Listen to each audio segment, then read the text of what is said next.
Varicose veins కి సరైన చికిత్స కోసం సంప్రదించండి ఎవిస్ హాస్పిటల్. నమస్తే గురుగారు. శ్రీమాత్రే నమః. గురుగారు, మాఘ పౌర్ణిమ, అన్ని పౌర్ణములకి దీనికి ఏంటి డిఫరెన్స్? ఏం చేయాలి ఈరోజు, ఏం అస్సలు చేయకూడదు, ఎలా ఈ రోజుని సద్వినియోగం చేసుకోవాలి? ఒక్కొక్క పౌర్ణమికి ఒక్కొక్క విశిష్టత ఉంటుంది. మాఘ పౌర్ణమికి ఉన్న విశిష్టత ఏమిటంటే, మీరు ఏదైతే సంకల్పం చేస్తారో ఆ సంకల్పం ఫుల్ఫిల్ అయ్యేటువంటి పౌర్ణమి ఇది మాఘ పౌర్ణమి. ఎందుకండి అంటే, ఇది ఈ పౌర్ణమి కర్మదగ్ధం చేసే పౌర్ణమి అంటారు దీన్ని. ఓకే. బికాజ్ ఆఫ్ ఈ పౌర్ణమి ఏర్పడడం ఎట్లా ఏర్పడుతుంది, మనకి ఎప్పుడు కూడా రవిచంద్రులు 180 degrees ఆఫ్ స్పామ్ దీంట్లో ఉంటారు. రవి కుంభరాశిలో ఉంటాడు ఈ పౌర్ణమికి, చంద్రుడేమో మఖా నక్షత్రంలో ఉన్నాడు. కాబట్టి మాఘమాసం వచ్చింది మనకి పౌర్ణమి రోజు. సింహరాశిలో ఉంటాడు. సింహరాశిలో చంద్రుడు ఉన్నప్పుడు చేసేటువంటి ఏదైతే ఉంటుందో, మనం సర్వసాధారణంగా పౌర్ణమి రోజు చేసేది ఏంటి, చలివిడి నైవేద్యంగా పెట్టి లలితాసహస్రనామాలు చదువుతారు. అయితే ఉదయం పూట, సాయంత్రం పూట, పొద్దున్నప్పుడు అమ్మవారి యొక్క ఆరాధన, లలితాసహస్రనామాలు చదువుకోవడం, సూర్య భగవాను చూస్తూ లలితాసహస్రనామాలు చదవడం ఉదయం పూట. రాత్రి సమయంలో చంద్రుడిని మనకి చలివిడి తయారు చేసి, చలివిడి ఒక పానకంలా తయారు చేస్తారు. పానకము, పప్పు అదేవిధంగా పెసరపప్పు కలిపేసి పెడతారు. నానబెట్టిన పెసరపప్పు లాంటిది పెడతారు. అండ్ అదేవిధంగా 2 అరటిపళ్ళు, ఆకు, ఒక్క, అగరబత్తి, ఒక దీపము, చంద్రుడినే అమ్మవారిగా భావిస్తూ లలిత చదువుతారమ్మ. అలా చేసి ఆ యొక్క ప్రసాదాన్ని స్వీకరించినప్పుడు ఏమవుతుందంటే, మనకి మొట్టమొదటిగా మనం ఏదైతే పని చేస్తున్నామో ఆ పనిలో క్లారిటీ పెరుగుతుంది.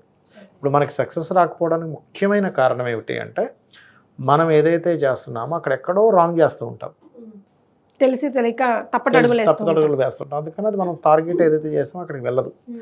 అదొకటే కాకుండా పాస్ట్ లైఫ్, పూర్వజన్మల్లో చేసినటువంటి కర్మ అడ్డుపడుతూ ఉంటుంది. ఎప్పుడైతే అక్కడ అది అడ్డుపడుతుందో, మనం ఏదైతే ఇక్కడ చేస్తున్నటువంటిది సరిగా అవ్వట్లేదో అది ముందుకు వెళ్ళదు, గుర్తుపెట్టుకోండి. అయితే ఇక్కడ మీరు ఆ రోజు చేసేటువంటి ఈ యొక్క లలిత, ఉదయం సూర్యుడిని, సాయంత్రం పూట చంద్రుడిని చూస్తూ ఎప్పుడైతే లలిత సహస్రనామాలు చేస్తారో క్లియర్ అవుతుంది. అదేవిధంగా మాఘ పౌర్ణమి రోజు కేవలం లలిత సహస్రనామాలు ఒకటే కాకుండా హోమాలు చేస్తారమ్మా. ఆ రోజు హోమం, మీరు ఏ సంకల్పంతో చేసి హోమం చేస్తారో ఆ సంకల్పం ఖచ్చితంగా నెరవేరుతుంది. ఎందుకంటే సంకల్పం నెరవేరేటువంటి పౌర్ణమి ఇది. పంచమేమో సింహరాశిలో చంద్రుడు ఉన్నందుకు పాపం దగ్ధమవుతుంది. ఫుల్ఫిల్మెంట్ ప్లేస్ అంటారు. అది న్యాచురల్ లాభస్థానంలో ఉన్నాడు రవి, అందుకని ఫుల్ఫిల్మెంట్ అవుతుంది. అందుకని ఆ రోజు ఏం చేస్తారు చాలామంది, మనకి సత్యనారాయణ స్వామి వ్రతము లేనట్లయితే పాశుపతాలు ఉంటాయి.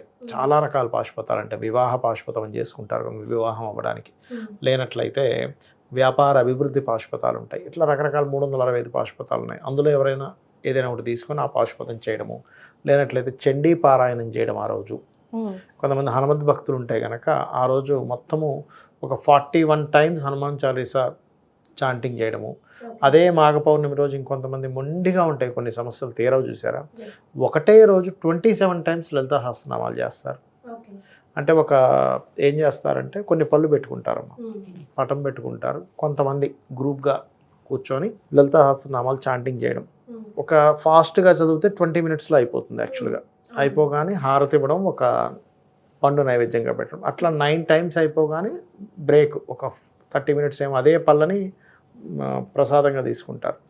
పళ్ళను మాత్రమే తీసుకుంటారు, అన్నం తినరు ఆ రోజు. ఎందుకంటే అన్నం తిన్నారనుకోండి ఫుల్గా మళ్ళీ చదవలేరు మీరు, ఒక మత్తులాగా వస్తుంది.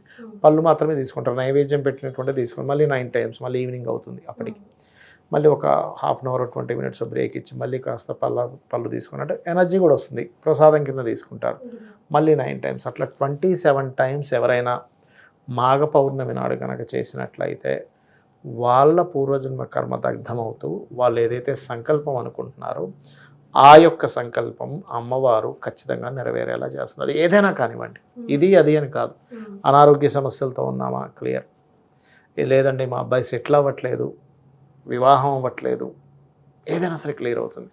భక్తి, శ్రద్ధ, అమ్మవారికి నేను చేస్తున్నాను, అమ్మవారు ఇక్కడ ఉంది, నేను చెప్పుకుంటున్నాను, నా వంతు నేను చేస్తున్నా. ఇప్పుడు మీకు అమ్మవారు ఒక అనుగ్రహం ఇవ్వాలంటే ఏదో ఒకటి చేయాలి కదా. ఎందుకంటే మనకి లలితా సహస్రనామాలకు సంబంధించిన దాంట్లో ఈ బండాసురుడు అనేటువంటి రాక్షసుడు విశుక్రుడు విషంగుడు అనేటువంటి ఇద్దరి తమ్ముళ్ళు ఉంటారు అతనికి. అందరు దేవతల యొక్క రసాన్ని అంటే వాళ్ళలో ఉండేటువంటి ఉత్సాహాన్ని అన్నింటినీ తీసేస్తాడు, పాజిటివిటీని మొత్తం తీసేస్తాడు. తీసాక వీళ్ళందరూ అమ్మవారి దగ్గరికి వెళ్ళి అడుగుతారు, తల్లి ఇట్లా ఇట్లా అయింది, బండాసుడు మా ఇది అంతా చేసాం, మేమేమి చేయలేకపోతున్నాము అంటే అప్పుడు అమ్మవారు ఒక మాట చెప్తుంది, మీరు యజ్ఞం చేయండి నా గురించి. పిలవగానే రాదు. అప్పుడు శివుడు ఒక సముద్రాన్ని మొత్తం వెనక్కి పంపించి అక్కడే హోమగుండాన్ని ఏర్పాటు చేసి తన 3వ నేత్రంతో అగ్నిని రగల్చి హోమం చేస్తారు దేవతలందరూ. అంటే ఏంటి, వీళ్ళు దేవతలు వెళ్ళి అమ్మవారిని అడిగినా అయ్యా మీరు హోమం చేస్తారని నేను వస్తా, మీరు నా గురించి మీరు తపస్సు చేయండి, తప్పించండి, అప్పుడు వస్తా. మీరు ఏదో ఒకటి చేయాలి, చేయకుండా ఊరికనే రమ్మంటే రారు. అలాగే ఒక 27 టైమ్స్ మీరు కనుక అమ్మవారి మీద భక్తితో కనుక చేయగలిగితే, ఇది కలియుగం కాబట్టి కేవలం నామస్మరణ ద్వారా ఎన్నో హోమాలు చేసిన ఫలితం వస్తుంది. ఖచ్చితంగా మీరు అనుకున్న సంకల్పం నెరవేరుతుంది. ఈ మాఘ పౌర్ణమి రోజు ఇది చేసి చూడండి, చాలా మార్పు వస్తుందమ్మా. మన తత్వంలో మార్పు వస్తుంది, మన ఐడియాలజీ, మనం ఆలోచించే విధానంలో మార్పు వస్తుంది.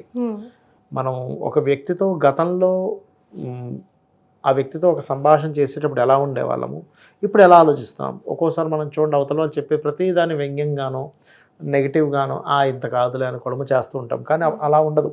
అమ్మవారి ఆరాధన చేసినప్పుడు ఏమవుతుందంటే జస్ట్ ఓకే ఇలా చెప్తున్నారు ఫైన్ అని అనుకుంటాం, కానీ దాన్ని మనం ఏమీ వ్యంగ్యంగా చూడం, రెస్పెక్ట్ ఇస్తూ ఉంటాం. మనకు నచ్చితే తీసుకుంటాం, లేకపోతే లేదు లేదు ఫైన్, అది నిజమో అబద్ధం మనకు ఎందుకు వదిలేస్తాం. అట్లా ఉంటుంది, మనిషి యొక్క నేచర్ చాలా మారుతుంది. అది ఏంటంటే అమ్మ, చందోలు రాఘవనారాయణ శాస్త్రి గారు ఒక ఆయన ఉండేవారు. ఆయనకు కూడా ఇలాగే చాలా కష్టకాలం వచ్చినప్పుడు ఆయన కనీసం అమ్మవారికి ఏమీ పెట్టడానికి కూడా లేదు ఆయన దగ్గర. అప్పుడు జస్ట్ లలితా సహస్రనామాలు చదువుకోవడం, నీటి చొక్కను పెట్టాడు. అట్లా ఒకరోజు ఇలాగే 27 టైమ్స్ చేసిన తర్వాత ఆయన స్పృహ తప్పి పడిపోయారు. ఆయన ఇంకా అయిపోయి, ఆయన ఎందుకంటే ఫుడ్ లేదు ఏం లేదు, చాలా మహాభక్తుడు. పడిపోయినప్పుడు అమ్మవారు 27వ చేసి పడిపోయిన తర్వాత ఆయన ఒళ్ళో తీసుకొని పాయసం నోట్లో పెట్టింది. ఆయన ఉన్న దగ్గర ఆయన కాకుండా చాలాసార్లు ఆయన ఇంటికి వచ్చినప్పుడు అమ్మవారు కనబడడం చూశారు చాలామంది.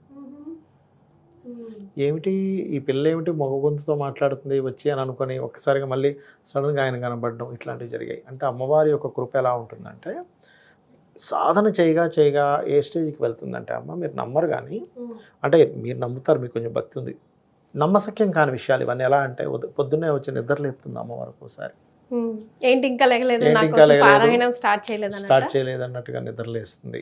అదేవిధంగా మీరు అభిషేకం చేసేటప్పుడు నవ్వు మొహం కనిపిస్తుంది ముఖంలో. ఏదైనా ఒక విగ్రహం ఉందనుకోండి, నా దగ్గర ఇంత విగ్రహం ఉంది, అభిషేకం చేస్తారు, నవ్వు కనిపిస్తుంటే నవ్వుతున్నట్టు అనిపిస్తుంది అమ్మవారు.